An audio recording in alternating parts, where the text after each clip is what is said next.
함께 읽은 이 고린도전서 15장 12절 말씀부터 19절 말씀 사이에는 신약 성경에서 참 보기 힘든 아주 독특한 문장 구조가 여기에 등장합니다. 그것은 만일 어떠했다면 이라고 하는 가정법이 반복해서 등장하고 있다는 것입니다.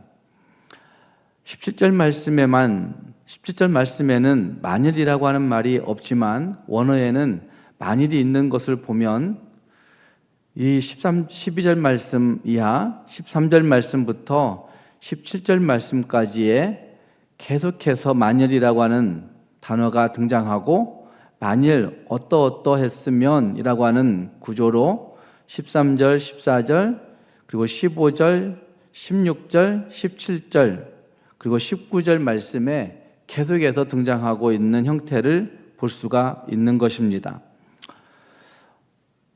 헬라어 문장 구조 가운데 이렇게 반복돼서 사용되고 있는 그것은 강조하기 위함이라고 말할 수가 있습니다.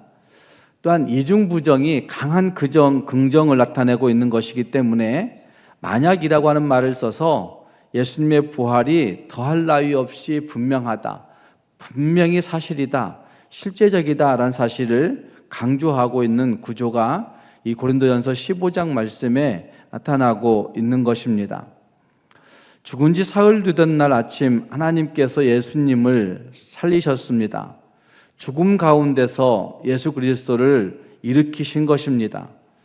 이 세상의 모든 인생들은 살다가 다 죽게 됩니다. 그러나 예수님은 죽었다가 다시 살아나신 것입니다. 죽었다가 다시 사셨다라고 하는 말씀은 어떤 인생들도 예수님과 함께라면 다시 살 수 있고 다시 시작할 수 있고 동토오는 새벽을 경험할 수 있다고 한 사실을 증거해 주고 있는 말씀이 이 부활의 말씀이라 할 수가 있습니다. 그래서 외국에서는 부활절을 이스터라고 발음하는데 이스터는 예수 그리스도의 부활이라고 하는 기본적인 뜻이 있음과 동시에 동토오는 신앙의 새벽을 의미하고 있는 단어가 이스터라고 하는 미국어인 것을 볼 수가 있습니다. 그 새벽은 새로운 희망을 나타내고 그 새벽은 새로운 시작을 나타내고 있는 단어가 바로 그 단어라고 말할 수가 있습니다. 그래서 예수 그리스도의 부활은 다시 시작할 수 있는 회복과 치유와 시작의 능력을 가져오는 것이 예수 그리스도의 부활이라고 말할 수가 있는 것입니다. 그리고 예수님은 3년 후에 자신을 핍박하는 사울이라고 하는 청년을 만나 주십니다. 다메섹 도상에서 부활의 예수 그리스도가 사울을 만나 주신 것입니다. 사울아, 내가 어찌하여 나를 핍박하느냐 라고 말할 때 주여 누십니까? 나는 네가 핍박하는 예수라 라고 그렇게 말씀하시는 그 말씀을 통해서 그 바울은 부활하신 예수님을 보고 말씀 나누고 그리고 실제적으로 경험하는 그 놀라운 일들을 그는 경험하게 되었던 것입니다. 부활하신 예수님을 본 사람은 사도 바울뿐만은 아니었습니다. 도마가 제자들이 예수 그리스도를 보았다 말하지만 자기는 예수 그리스도를 믿을 수 없다고 어떻게 부활했냐고 그렇게 외치다가 결국 도마에게 예수님이 다시 나타나셔서 내 몸을 만져보라고 말씀하시는 특혜를 누리게 됩니다. 뿐만 아니라 막달라 마리아가 부활을 맨 처음 목격했던 것을 우리가 알고 있고 그리고 그 제자들에게 그리고 그 이후 사도행전 1장 말씀에 하나님 나라에 관한 비밀을 말씀하시고 그리고 제자들과 함께 500여 많은 성도들 앞에서 형제들 앞에서 승천하신 그 예수 그리스도 500여 성도들 앞에서 부활하신 그 예수 그리스도의 모습을 분명하게 확실하게 나타내셨던 것들을 볼 수가 있습니다. 그러니까 예수 그리스도의 그 부활은 확실한 것이라 할 수가 있다는 말입니다. 부활의 몸으로 함께 우리에게 나타내 주시고 그리고 우리에게 확증해 주신 모습이 성경에는 계속해서 나타나고 있는 것입니다. 여러분, 부활의 몸을 어떻게 생각하십니까? 부활의 몸이라고 성경에는 많이 표현되고 있는데 그 부활의 몸은 시공을 초월한 몸인 것을 볼 수 있습니다. 도마가 보았던 예수 그리스도, 막달라 마리아가 보았던 예수님, 베드로와 제자들이 보았던 그 예수님, 그리고 500여 형제들에게 함께 보이셨던 그 예수님, 그 예수님의 모습은 시공을 초월하신 몸이었다. 성경은 분명하게 증거해 준다는 말입니다. 그리고 바울은 고린도전서 15장 말씀에서 자기가 경험했던 그 예수 그리스도의 부활을 잘 진술해 가고 있는 모습이 여기에 나타나고 있는 겁니다. 고린도전서는 학자들에 따르면 주후 56년에서 57년 사이에 쓰여진 책으로 알려지고 있습니다. 그러니까 예수님께서 부활하신 후 한 25년 정도 지났을 즈음, 예수님이 부활하신 후 한 25년쯤 지난 후에 사도 바울은 이 기록을 성령의 강동하심을 통하여 적어내려가고 있는 것이라 할 수 있다는 말입니다. 그런 예수님이 실제로 살아나신 것을 목격한 그 목격자들을 근거로 하나씩 이것을 증명해 가고 있습니다. 베드로에게 나타나신 예수님, 야고보에게, 그리고 12제자에게 나타나신 예수님. 더욱 놀라운 것은 예수님의 부활을 목격한 사람이 한꺼번에 읽었던 말씀 그 앞에 구절들 4절 말씀 이하 8절 말씀에 보시면 거기에 나타날 때 500여 형제에게 일시에 보이셨나니 라고 하는 그 말씀을 보시면 예수님께서 그들에게 나타내셨다라는 사실을 계속해서 증거하고 있는 것입니다. 부활이 믿겨지지 않는다고 한다면 부활을 목격한 그 생존자들을 만나보라고 말하고 있는 것이라 할 수 있습니다. 이 고린도전서 서신을 받고 있는 그 초대교회 성도들, 그들에게 지금도 그 증인들이 살아있으니까 그 증인들을 만나보라고 명시하며 기록하고 있다고 할 수가 있다는 말입니다. 이와 같이 15장의 내용을 가지고 사도 바울은 예수님이 부활하셨다는 증거를 사실로 분명하게 나타내고 있는 겁니다. 그래서 오늘 예수님의 부활에 대해 우리는 지식적으로 책을 통하여 분명하게 확인할 뿐만 아니라 한 걸음 더 나아가 그리스도의 부활의 영광과 권능을 실제로 체험하는 일들이 오늘날 교회 안에 분명히 있는 것들을 볼 수가 있습니다. 함께 그 말씀 속에 보시면 이 예수 그리스도의 부활에 대해서 분명하게 증거하고 있는데 이 예수 그리스도의 부활을 확신하는 성도들은 그 예수님과 함께 부활의 주님과 함께 다시 시작할 수 있는 회복과 다시 시작할 수 있는 능력과 다시 시작할 수 있는 진짜 보증을 확실하게 받았다라고 말할 수가 있는 것입니다. 이 아침 이 부활의 능력 앞에 우리 모두도 다시 시작할 수 있는 성도들이 될 수 있기를 바랍니다. 부활의 그 놀라우신 그 회복과 능력 앞에서 예수 그리스도와 함께라면 나도 다시 시작할 수 있구나. 예수 그리스도와 함께라면 나도 다시 설 수 있구나. 다짐할 수 있는 저와 여러분이 될 수 있기를 주님의 이름으로 축복합니다. 함께 그 말씀 통해서 보시면 고린도교회 성도들은 이미 복음을 받아들였고 이미 복음 앞에 서 있었지만 예수님을 믿고 있었지만 그럼에도 불구하고 그들 중에 어떤 사람들은 여러 가지 신앙의 갈등들이 있었음을 분명하게 볼 수가 있습니다. 가장 심각한 갈등은 예수 그리스도의 부활을 믿지 않는 갈등, 믿어지지 않는 갈등이었다고 할 수가 있을 것입니다. 그 당시 유대파 그리스도인들 가운데 사두개인들이 있었습니다. 사두개파에서부터 함께 예수 앞에 나온 사람들이 있다는 말입니다. 그런데 이미 우리가 알고 있듯이 사두개인들은 부활이 없다고 그들은 믿고 있었습니다. 육체적 부활을, 특히나 육체적 부활을 믿지 못하는 계파가 사두개인들이었습니다.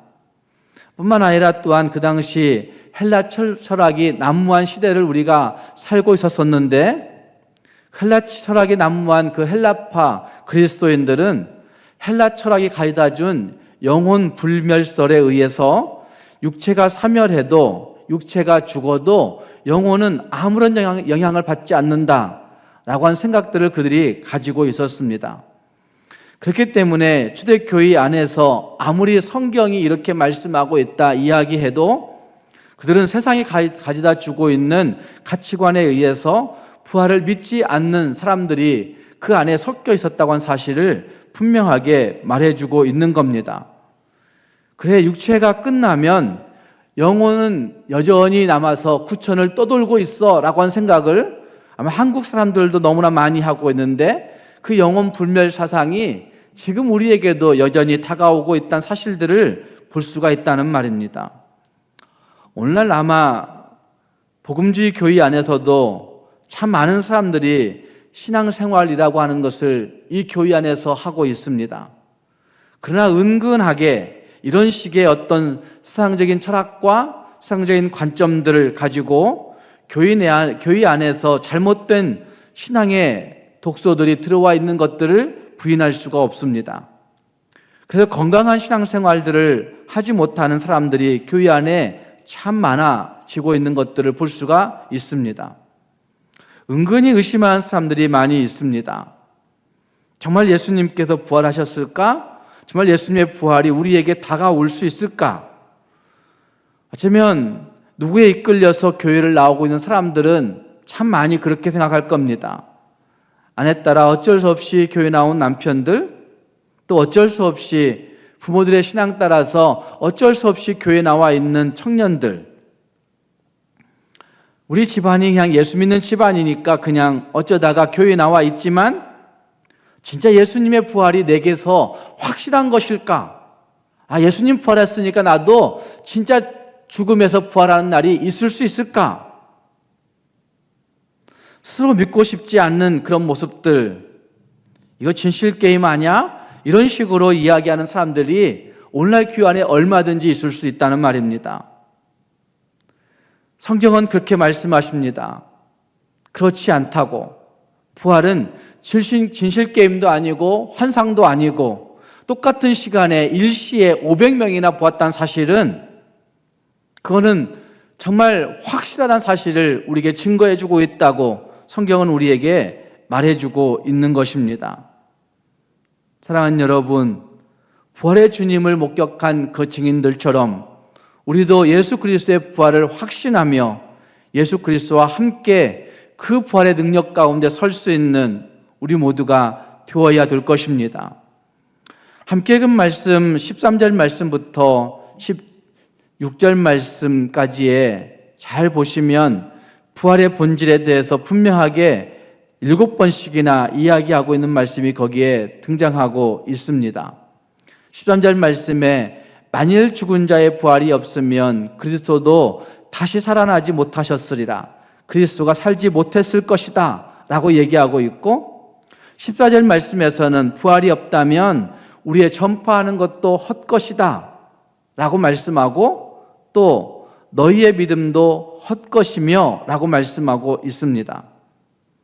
15절 말씀에 보시면 부활이 없다면 우리가 다 하나님의 거짓 증인이라고 그렇게 이야기하고 있습니다. 부활이 없다면 거짓말하는 증인들로 지금 이 땅을 살고 있다는 것입니다. 그리고 그 다음 말씀에 우리가 여전히 죄 가운데 있게 된다고 하는 말씀이 17절 말씀에서 나타나고 있습니다. 여전히 믿음도 헛되고 너희가 여전히 죄 가운데 있을 것이요 라고 말씀하고 있습니다.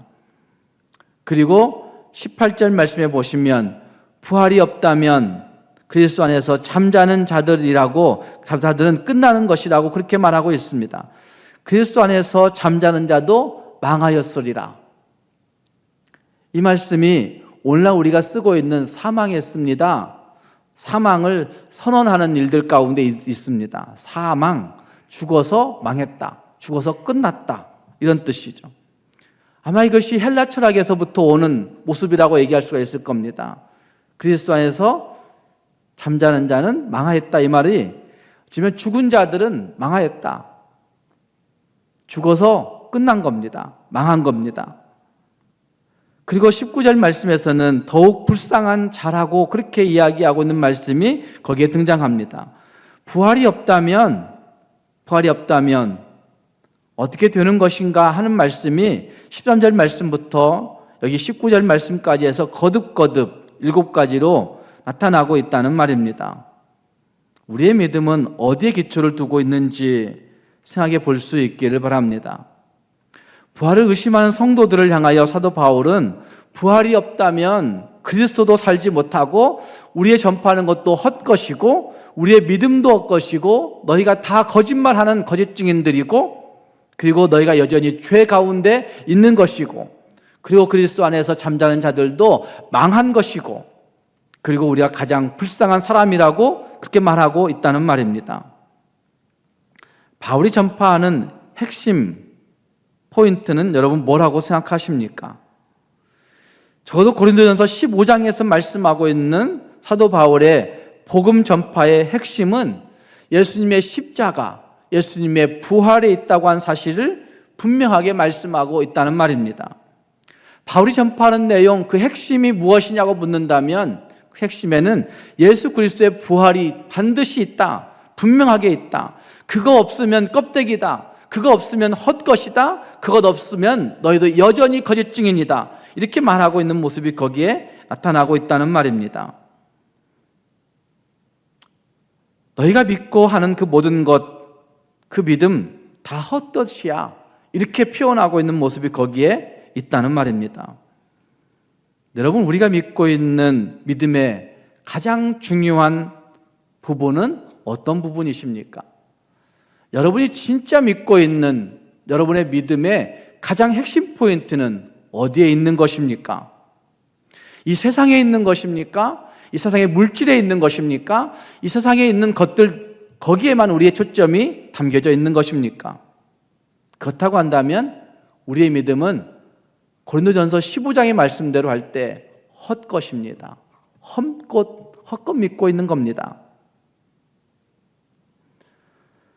고린도 교회 성도들의 믿음이 붕괴되었기 때문에 사도 바울은 복음 전도의 핵심이 예수 그리스도의 부활에 있다고 한 사실을 분명하게 거듭거듭 말씀하고 있는 것입니다.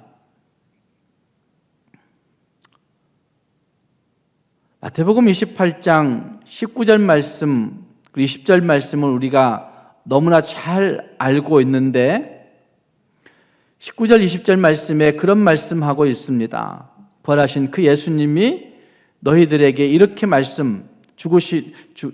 죽음을 준비하고 승천하신 부활하신 예수님이 이렇게 말씀하고 있는 것이죠. 너희는 가서 모든 민족으로 제자를 삼아 아버지와 아들과 성령의 이름으로 세례를 베풀고 내가 너희에게 분부한 모든 것을 가르쳐 지키게 하라. 볼지어다 내가 세상 끝날까지 너희와 항상 함께 있으리라 하시니라 라고 말씀하고 있습니다. 우리가 예수님의 지상명령을 순종해야 된다고 이야기합니다. 그걸 지상명령이라고 우리가 그렇게 명칭을 내렸습니다.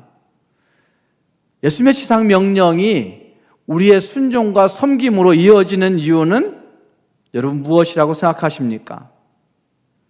우리가 왜 그 지상명령을 정말 마음속에 새기고 이걸 순종하고 섬기고 헌신하려고 애를 쓰고 있습니까? 가장 중요한 이유가 거기에 어디에 있습니까? 그것은 20절 말씀에 볼지어다 내가 세상 끝날까지 너희와 항상 함께 있겠다고 약속하신 그 예수님의 약속에 있습니다. 그 약속하신 그 예수님은 부활하신 예수님이셨습니다. 부활하신 예수님이 우리에게 약속하고 있다는 말입니다. 죽으신 예수님이 아니라, 죽으시려고 하고 있는 예수님이 아니라 부활하신 예수님께서 우리에게 약속해 주고 있다는 말입니다. 이것이 가장 중요한 부분이라고 할 수가 있는 겁니다. 로마서 4장 24절 말씀과 25절 말씀에도 그런 말씀이 있습니다. 의로 여기심을 받을 우리도 유함이니 곧 예수 우리 주를 죽은 자 가운데서 살리신 이를 믿는 자인 자니라. 예수는 우리 범죄한 것 때문에 내줌이 되고 또한 우리를 의롭다 하시기 위하여 살아나셨느니라. 살아나셨다고 분명히 말씀합니다. 의로 여기심을 받았다. 근데 그 의가 어떻게 이루어졌느냐라고 묻는다면 그 의는 예수님이 살아나심을 통해서 이루어진 것이라 분명히 말씀하고 있는 거죠. 죽은 자 가운데서 살리신 그 예수 그리스도를 믿는 그 믿음 안에서 나온 거라고 말씀하고 있다는 말입니다. 예수님의 죽음을 통하여 그 부활을 통하여 속죄의 은혜가 나타나게 되고 의의 은혜가 우리에게 다가온 것이라 성경은 그렇게 말씀하고 있는 겁니다. 구속의 은혜만 붙들고 있는 것 아니라 이젠 내가 의롭다함을 받았구나, 의롭다 하심의 은혜를 붙들고 있는 그 모습은 부활을 통해서 우리에게 주어진 것이다 사실을 분명하게 말해주고 있다는 말입니다. 우리는 예수님의 부활이 나에게 무엇을 가져왔다고 믿고 예수님을 따르고 계십니까? 그 부활의 영광을, 그 부활의 능력을 우리는 확신해야 되는 것입니다. 그래서 사도 바울은 부활이 없다면 이렇게 말씀하면서 계속해서 그 믿음을 강조하고 있는 겁니다. 또 한 가지 생각해 보아야 할 것은 부활이 없다면 믿음 안에서 죽은 자들이 멸망할 수밖에 없다고 단언하고 있는 그 모습을 생각해 보셔야 됩니다. 이미 말씀드린 대로 18절 말씀, 19절 말씀에서 그리스도 안에서 잠자는 자도 망하였으리니 19절 말씀 그렇게 된다고 한다면 너희의 삶이 이 세상 삶뿐이라면 모든 사람 가운데 우리가 더욱 불쌍한 자이리라 라고 말씀하고 있습니다. 예수님의 부활이 없다면 어쩌면 예수님의 부활을 믿고 죽은 자들이, 부활을 믿고 죽은 성도들이 무덤 안에서 그냥 끝나버리는 것입니다.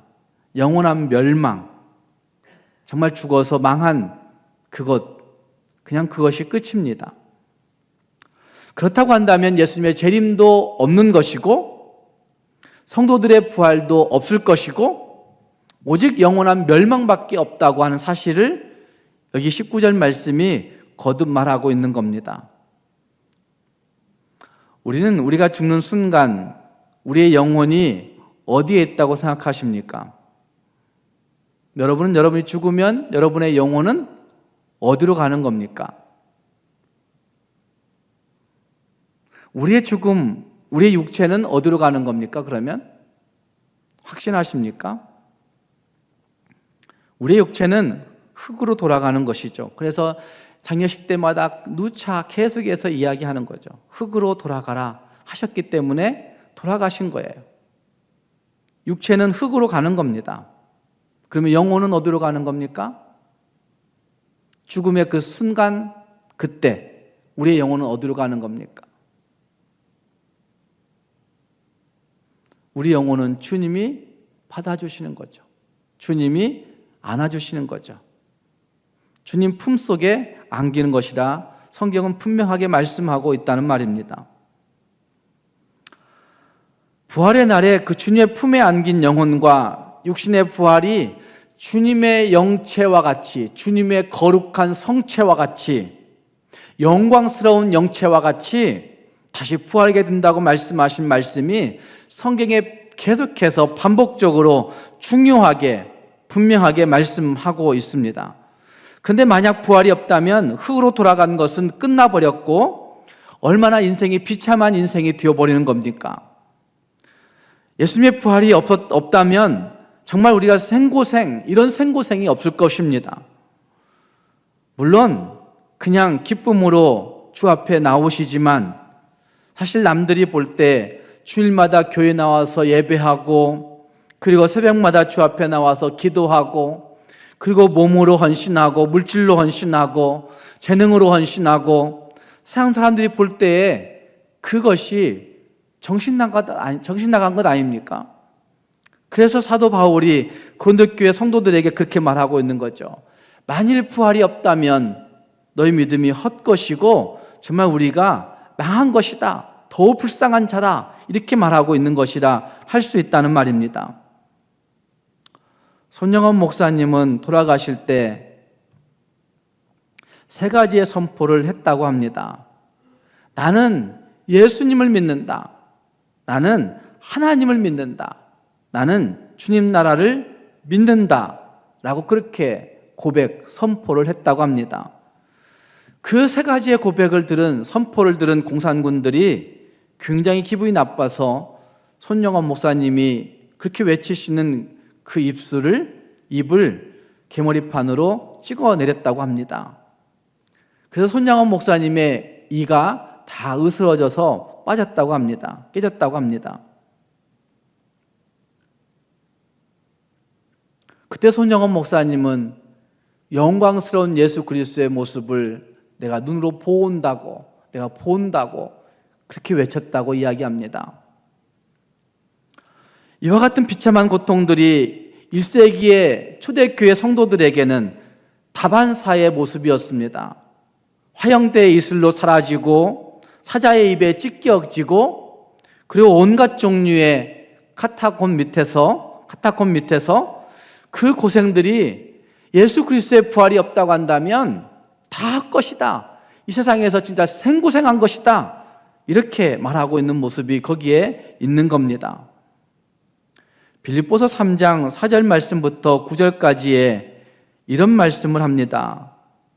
변화의 근거가 어디에 있느냐라고 이야기한다면 그 변화의 근거는 예수 그리스도 때문이라고 한 사실을 분명하게 말씀하고 있습니다. 빌립보서 3장 4절 말씀부터 9절 말씀을 한번 읽어보시면 좋겠는데, 빌립보서 3장 4절 말씀부터 9절 말씀까지의 그런 말씀이 있습니다. 내가 이렇게 육체를 신뢰한다라고 그렇게 이야기하는 말씀이 거기에 등장하고 있고, 그런데 7절 말씀에 보시면 그러나 무엇이든지 내게 유익하던 것을 내가 그리스도를 위하여 다 해로 여길 뿐더러 또한 모든 것을 해로 여김은 내 주 그리스도 예수를 아는 지식이 가장 고상하기 때문이라. 내가 그리스도를 위하여 모든 것을 잃어버리고 배설물로 여김은 그리스도를 얻고 그리스도 안에서 발견되려 함이니 내가 가진 의는 율법에서 난 것이 아니요 오직 그리스도를 믿음으로 말미암은 것이니 곧 믿음으로 하나님께로부터 난 의라 라고 말씀하고 있습니다.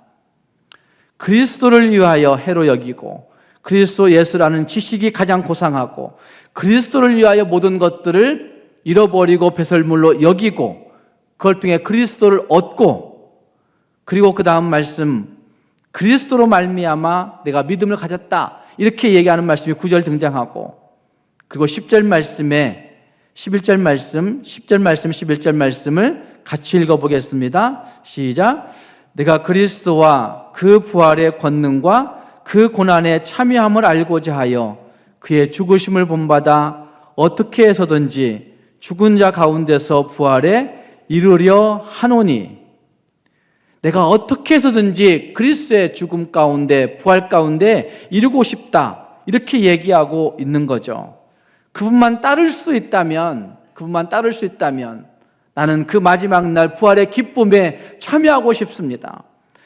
그분과 함께 죽고 그분과 함께 살고 그분과 함께 고난받고 그분과 함께 따르다가 나는 예수 그리스도의 부활과 함께 영광스럽게 변화되고 싶습니다. 이렇게 얘기합니다. 그래서 그 부활의 영광을 보고 있는 사도 바울은 우리가 잘 알고 있는 고백, 그 다음 고백들을 합니다. 12절 말씀에서 나는 예수 그리스도의 부활을 잡으려고 달려간다. 12절 말씀이 그렇게 하죠. 달려간다. 예수 그리스도의 부활을 잡으려고 달려간다. 13절 말씀에 뒤에 있는 것은 잊어버리고 달려간다 이런 표현 쓰죠. 뒤에 있는 것 잊어버린다는 얘기는 내가 예수 이름으로 행했던 모든 업적도 버리겠다, 명예도 버리겠다, 직분도 버리겠다 그런 말 아니에요. 내가 했던 모든 일들을 버리고서라도 나는 무엇 따라가겠다? 예수 그리스도의 부활의 영광을 쫓아가겠다 이렇게 말하고 있는 거죠. 왜 그러느냐? 우리의 시민권이 하나님 나라에 있기 때문에 그렇게 외치고 있는 겁니다. 그 대단하고 큰 소리치던 유대인의 랍비로서의 모든 지위와 자랑들을 버리는 겁니다. 예수님 때문에 다 버리겠다고 얘기하고 있는 겁니다. 만약 부활이 없다면 우리는 평생 헛고생한 사람들이 되고 마는 겁니다. 그래서 그 부활의 영광을 확신하고 있는 사도 바울은 나는 예수 그리스도의 부활 때문에 모든 것 버리고서라도 그거 한 가지 얻겠다고, 거기에 이르게 하기를 원한다고, 이루고 싶다고 이야기하고 있는 겁니다. 사랑하는 여러분, 어떻게 해서든지 부활에 이루셔야 됩니다. 그래야 주님 나라 갔을 때 우리의 믿음이 헛것이 아님이 증거되는 겁니다. 고 방지일 목사님 북한에서 내려오셔서 노량진 교회에 심우하시면서 교단을 초월해서 많은 후배들에게, 많은 성도들에게 본이 되어진 좋은 목사님이십니다. 연합집회 하게 되면 그 어르신께서 연세가 그때는 매우 높으셨을 때인데도 불구하고 항상 앞자리에서 끝까지 새벽기도 자리를 지키셨던 그 모습이 생생합니다. 한국교회 목회자 연합 모임이 있었는데 그 여름에 제 기억에 한 98년, 99년 이즈음에 한목협이 창단되고 한목표에서 그 집회를 했는데 새벽에 끝까지 새벽기도 앞자리를 지키신 분, 고 방지일 목사님이셨습니다. 그 목사님은 이런 말씀을 하십니다. 신앙의 본질이 뭐냐고. 여러분, 신앙의 본질이 뭐라고 생각하십니까? 신앙의 본질은 방지일 목사님 말씀하실 때 나는 죽고 부활하신 그 예수님이 나를 통해서 나타나는 것입니다. 이렇게 얘기했습니다. 나는 죽고 부활하신 예수님이 나를 통해서 나타나는 것입니다. 우리는 예수님은 죽고 내가 나타나기를 원하는 거 아닙니까? 예수님은 온데간데 없고 나만 드러나면, 예수님은 온데간데 없고 나만 존귀케 되면, 예수님은 온데간데 없고 나만 교회에서 인정받으면, 내 말이 관철되면, 예수님은 죽고 나만 사람들에게서 존심이 세워지면, 이런 생각 가지고 예수 믿고 있는 것 아닙니까? 부활의 권능에 참여하지 못하는 삶입니다. 예수님이 계시기에 나는 죽고 그 부활하신 주님과 함께 그 영광을 바라보는 묵묵한 기도, 그 부활의 영광을 바라보는 그 묵묵한 능력, 그것이 진짜 부활의 권능에 참여하는 것입니다. 사랑하는 성도 여러분, 부활의 사건이, 부활의 영광이, 부활의 능력이 역사적인 사건으로만 확인하지 말고, 그것을 역사적인 사건으로만 이해하지 말고, 그래 이것이 내 삶 속에 나타나야 되겠구나. 사도 바울이 그래서 다 버리고 다 해로 여기고 나는 부활의 권능과 그 고난에 참여함을 알고 싶습니다. 나는 어떻게 해서든지 죽은 자 가운데서 부활하신 그 부활에 이르고 싶습니다 라고 외쳤던 사도 바울의 모습. 그래서 달려간다. 뒤의 것은 다 잊어버리고 달려가겠다. 어디까지 이르렀던지 그대로 행할 것이다 라고 외치고 있는 사도 바울의 그 외침을 다시 한번 기억하면서 우리도 우리의 삶 속에서 예수 그리스도의 부활이, 예수 그리스도의 부활의 능력이, 권능이 나타나는 우리 모두가 될 수 있기를 주님의 이름으로 축복합니다. 기도하겠습니다.